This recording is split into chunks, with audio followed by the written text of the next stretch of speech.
ہم لوگ اس وقت موجود ہیں جس دور میں اور جس ماحول میں، تو اس دور اور ماحول میں ہمارے دماغ دراصل ہر چیز کو کوانٹیفائی کرتے ہیں کہ اس کی ویلیو کتنی ہے، اس کی مارکیٹ ویلیو کتنی ہے. یعنی اگر ایک آدمی خوش ہے تو ہم اس کی خوشی کا پیمانہ پیسوں سے ناپتے ہیں کہ بھئی یہ جو خوش ہے تو اس کی وجہ یہ ہے کہ اس کے پاس پیسہ بہت ہے.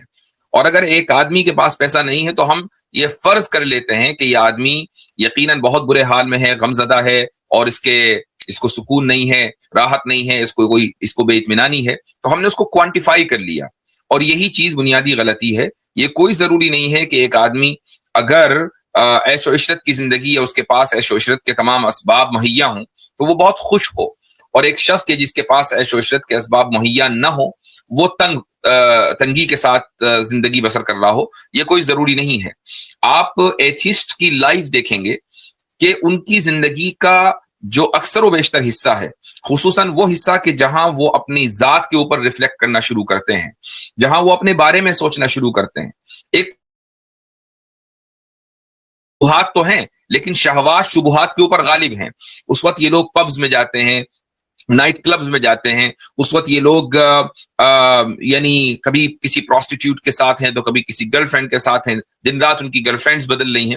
یہ شہوات کا دور ہے. یہ ایک وقت کے بعد یہ شہوات کا دور ختم ہو جاتا ہے. جب انسان کی ایک عمر ڈھل جاتی ہے تو اب شہوات ختم، اب صرف شبہات رہ گئے.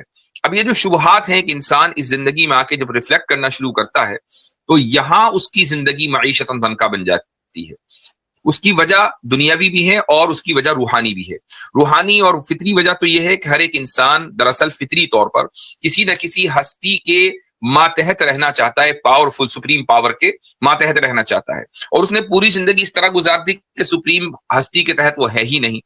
دوسری بات یہ ہے کہ الہاد کا مطلب، ایتھیزم کا مطلب آج کے دور میں یہ ہے کہ آپ مغربی تہذیب کے غلام ہیں، اور مغربی تہذیب کسی بھی صورت میں یہ نہیں چاہتی کہ آپ کی فیملی زندگی بنے. یعنی وہ فیملی اور خاندان کے جو نظام ہے اس کے خلاف ہے.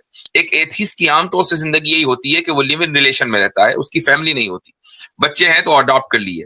جب یہ شخص شہوات کے لیول سے نکل کر خالص شبہات کے ساتھ زندگی گزارتا ہے، فیملی اس کی ہے نہیں، عمر اس کی ہے نہیں کہ اس کی گرل فرینڈز آئیں، تو یہ سب چیزیں جب ختم ہو گئیں، اب وہ صرف تنہا ہے، اور ریفلیکشن اب بڑھ رہا ہے، کانٹمپلیشن بڑھ رہا ہے.